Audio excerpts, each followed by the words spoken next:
attend tonight's discussion on the book Soldiers of Uncommon Valor, the history of Salvationists of African descent in the United States. And this evening I want to share some thoughts on various conversations people have been having about the book and about the larger issues it raises. But first, I would be remiss if I didn't thank people who helped to make this evening possible.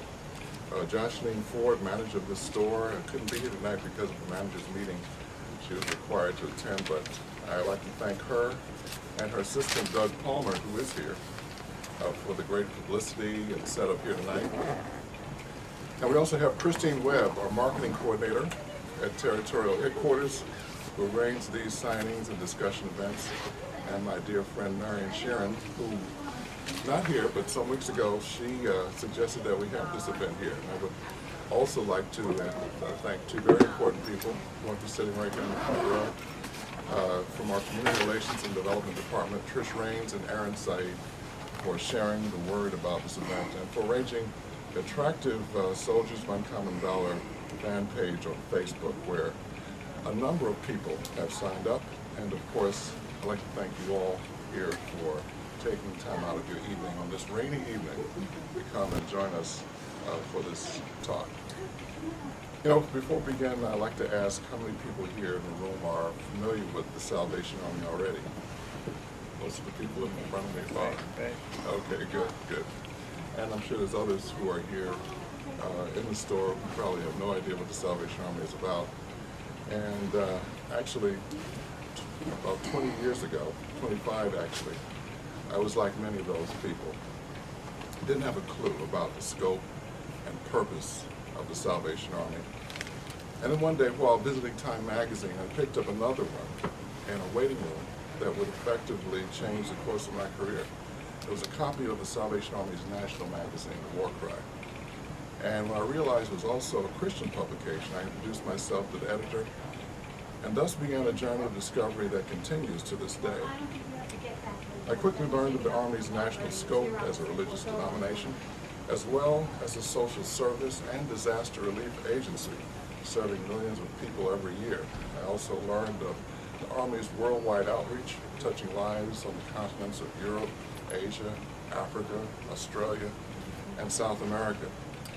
So thrift stores, furniture pickups, and Christmas kettles notwithstanding, I came to realize that there was, in fact, much more to the Salvation Army than what met the eye.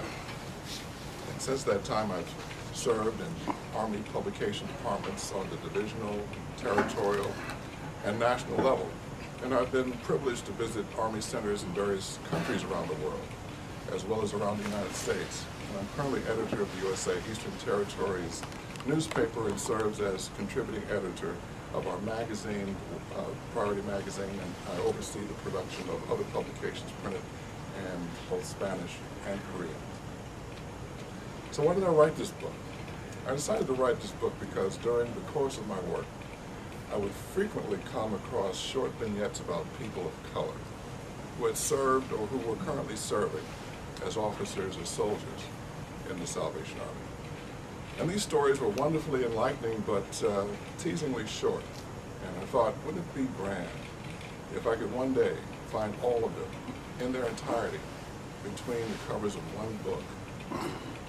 You know, Major Norman T. Roberts, a Salvation Army officer, had already written The Black Salvationists, a valiant attempt to chronicle the history of black Salvationists. However, those who had commissioned it were disappointed that the final product revealed that she was unable to provide a comprehensive account of that history. Nonetheless, her work, as well as her own life, which I'll share with you a little bit later, was an inspiration to me and other officers, both black and white, who shared the same dream. Eventually, we joined forces and over time developed a manuscript that led to the book you see before you today. The rich history of this organization has had in the black community in the United States has always fascinated me. Years ago, Booker T. Washington, a pragmatist who believed in making maximum use of available resources, took note of the Army's practical and compassionate care of people of color in the southern communities and said that, unlike other denominations, the Army drew no color line in religion. In one sense, he was absolutely correct. From its inception in the USA, the Salvation Army had declared its commitment to ministering and to including in its ranks people of color. But on the other hand, I don't believe even Washington fully appreciated the extent to which the Army had striven and struggled, quite frankly, to make this commitment a reality in the face of societal norms that challenged the notion of racial equality and inclusion. For example, it's commonly believed in Salvation Army lore that William Booth, a Methodist minister who founded the Army, began his work in this country in Philadelphia through Eliza Shirley, one of his protégés from England. It's true that the denomination officially became known here as the Salvation Army under Shirley's ministry. However, it's also true, but not widely known, that Booth's first outpost actually began some years earlier, in 1872, under the name the Christian Mission, and that outpost emerged in Cleveland, Ohio, in a small African-American Methodist church, led by its black pastor, James Fackler, and James Jeremy, another protege of Booth, who had come to the United States by way of Canada. Jeremy, believed to be of mixed race, had already spent several years there, ministering to black people who had escaped slavery via the Underground Railroad, and who had sought refuge in Canada. His critics had nicknamed him the nigger preacher, but he apparently wore the moniker as a badge of honor. Historians generally dismiss Jeremy and Fackler's work in Cleveland as a misstart or a failed ministry because it only lasted 5 years. Traditionally, the Army does not give such outposts legitimacy until they meet certain criteria for sustainability. Only then are they declared a corps or a church. But what historians don't say about the Fackler-Jeremy ministry is that William Booth himself officially sanctioned and nurtured it, and that its publication, The Mission Harvester, carried on by another partner in ministry, lasted well into the 1920s as Booth's first publication in the United States. That outpost also became the springboard for the arrival of George Scott Railton, who famously launched the Army's ministry in New York City with his 7 Hallelujah Lassies, or 7 women officers. And later, Elijah Shirley, who launched the work in Philadelphia, both of whom were inspired by the work of Jeremy and Fackler. So in fact, this was no ordinary outpost.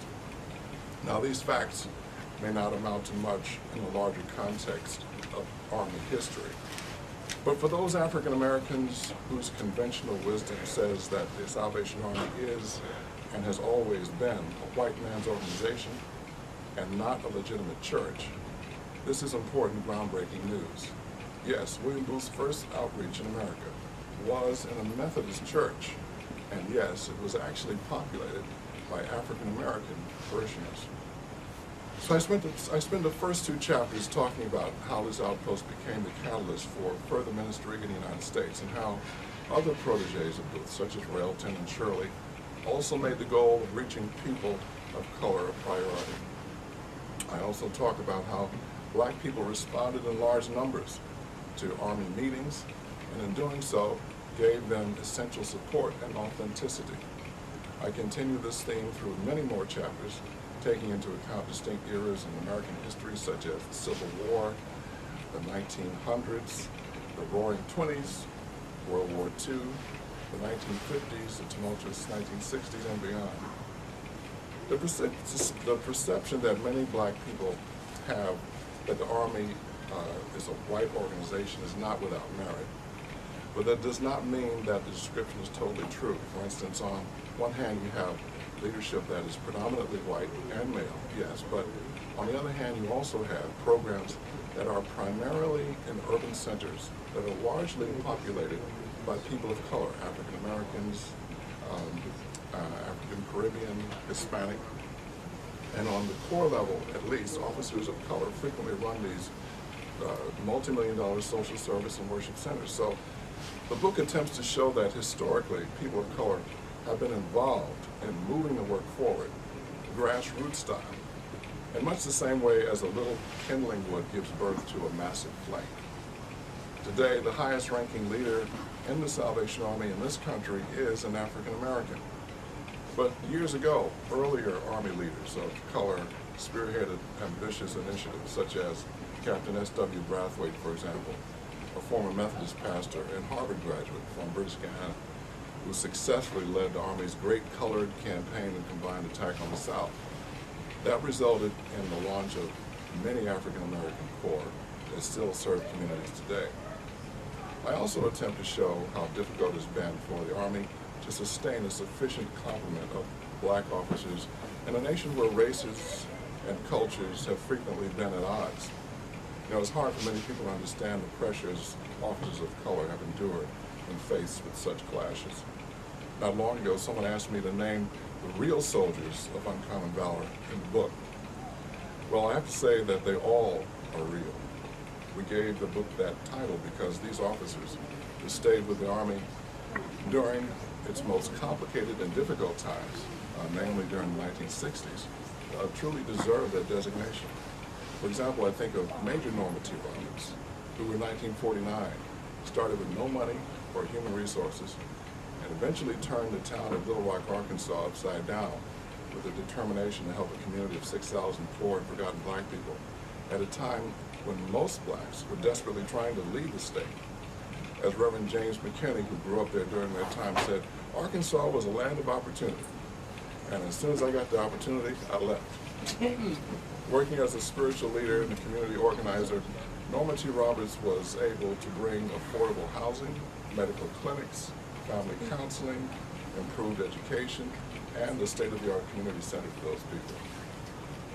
I also think of Lieutenant Colonels Abe and Louise Johnson, who came from humble beginnings to become officers serving in the urban communities of Cleveland and Harlem during a time when these cities were in flames, set by angry rioters. When the Johnsons took on the Harlem Temple Corps building project, protesters were skeptical of the Salvation Army's intentions. More than once, they threatened the Johnsons' lives at knife point.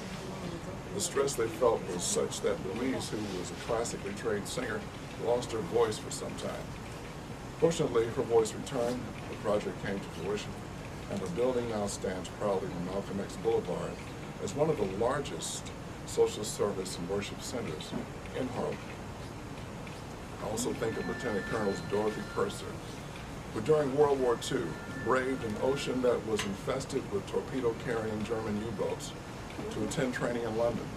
She then arrived in Cincinnati, Ohio, and later became one of the first black women in the United States to head a nursing staff of a major metropolitan hospital. As I alluded to in the beginning of my talk, the general public knows so little about the Salvation Army. Sometimes this lack of knowledge leads to misconceptions and misunderstanding about the Army's mission in society. For instance, in 1990, a number of people looked at the Army's Adult Rehabilitation Centers program with a critical and accusatory eye, claiming that it was exploiting the men and women who were beneficiaries of that program by not paying them minimum wage for their labor. One of the outspoken leaders of that movement was the Reverend Jesse Jackson, speaking as an advocate for the poor and voiceless in the black community. Jackson argued that the Army should pay them the basic wage any employer was required by law to pay. These workers, the majority of whom were black, appeared to be unable to advocate for themselves. The Salvation Army asserted that these workers were in fact beneficiaries of a work therapy program, and that their effort helped the Army to raise the money needed to help pay for their room and board during their rehabilitation from drugs and alcohol addiction. The Army further declared that raising their pay to minimum wage would bankrupt the program, forcing their ARCs to close their doors in the future. After several conflicting rulings, the Department of Labor finally agreed in the Army's favor, and the matter was settled. But what's interesting about this confrontation is how it illustrates the way perceptions and circumstances can change over time. Ironically, in my book, I try to explain the mission and history of the ARC through the eyes of Colonel B. Barton McIntyre, another black luminary in the Army, who in the early 1950s launched an equally aggressive campaign to persuade the Salvation Army to rescind its unofficial segregation policy against men of color in the Men's Social Service Department and allow them into the program. In those days, the clientele was white men who just wouldn't accept blacks into the program with them. McIntyre's efforts eventually convinced the Army to let the black men in on an experimental basis. In this way, the Men's Social Service Department became one of the many avenues that opened to black people interested in receiving services from and participating in the Salvation Army. The Salvation Army uniform can also be a subject of contrasting perceptions, particularly among people of color. In some places in the world, the uniform is the subject of great attraction, fascination. In other contexts, it's a curiosity at best. To the Army officer and soldier, the uniform carries the same meaning and purpose as does a sacred baptismal service does for other Christian denominations. The uniform represents an outward expression of an inner transformation that has taken place in the heart and life of the uniform's wearer. It's a bold statement of faith, commitment, and unity that is to be worn proudly. I heard one African American officer compare his uniform to that of a priestly robe. In nations around the globe, particularly in Africa, where it's typical to see Salvationists in steamed white uniforms or in light gray ones, they wear the uniforms with great distinction. I'll always remember the day I attended a graduation of officer cadets in Nairobi, Kenya. It was a bright, sunny day, and I could see them marching toward the Kenyatta Center, singing with flags raised high. And what an awesome sight that was. As I had opportunity to speak to the newly commissioned officers up close, I was astonished to discover that many of these uniforms were painstakingly and carefully sewn by hand. The S's on the lapels, the epaulets on the shoulder, the sleeves, the stitching, everything. In addition to a spiritual connotation, the uniform can also make a strong statement about the Army's commitment to serving people in need. For example, Majors Allen and Marjorie Wilshire had been appointed divisional leaders to the Central American nation of Panama. In 1988, they were caught in the crossfire between 24,000 American troops and the forces of General Manuel Antonio Noriega. The United States had invaded that nation to oust Noriega from power in a campaign called Operation Just Cause. One day, an American tank gunner who saw Major Allen Wilshire wearing epaulets on his white shirt shouted, "Halt!" Thinking Wilshire was an officer in Noriega's army, the gunner aimed his weapon at him. When Wilshire told him he was a Salvation Army officer, the young man shouted, "Take off that shirt before you get fired on." But Wilshire didn't comply. He said, "I wasn't going to take off my uniform. The people in this community know what my uniform meant." That day, the gunner stood down, and the uniform stayed on. However, it's important to note that not all communities appreciate the significance of the Salvation Army uniform. African Americans, for example, tend to have a very different perception, born out of their own experience with uniforms. For them, wearing a uniform is nothing new. Nearly all African American blue-collar workers wear one in one form or another. Historically, black people in America have worn uniforms as cooks, train conductors, housemaids, beater maids, janitors, street sweepers, elevator operators, and yes, convicts too. You see them as bellhops, sky caps, and auto mechanics, waiters, and security guards. Wearing a uniform on Sunday morning kind of goes counterculture to many African Americans who look forward to putting on their Sunday go-to-meeting clothes. But other African Americans defy this social norm and wear Salvation Army uniforms on Sunday. One such person is Vangerel de Pigny, a Salvation Army captain who serves today as Corps officer in Newark, New Jersey. She wore the uniform of the United States Army before coming to the Salvation Army. She said, "After I got out of the military, the last thing I wanted to do was put on another uniform," she said recently at a recruitment conference. "But the Salvation Army accepted me like none other denomination had ever before. I had wanted to preach, to be a minister, to run a church, and the Army let me be who I wanted to be and to do what I knew God had called me to do." And today she's excited about the work she's doing. Another young man, now a cadet in the Army's officer training school, said that despite not seeing any black people in the Salvation Army in his community, he knew that God was calling him. He said, "I just knew that this practical, compassionate outreach was what Christians should spend their time doing. So I walked by faith and not by sight, he said. And when he saw a copy of this book, Soldiers of Uncommon Valor, he said that God rewarded his faith with the knowledge that people of color had been a part of the Army since its inception in this country. Although the Army functions heavily in urban centers, many of its black officers come from suburban and even rural communities, where a few black families are found and where frequently the Salvation Army is the largest church in those communities. And in this context, there's little competition for their attention from traditionally black churches, which had been established in this country nearly 200 years before Jeremy and Factford launched their outpost in Cleveland. So I'm going to end it right here, and if you have any questions, I'll be happy to try to answer them.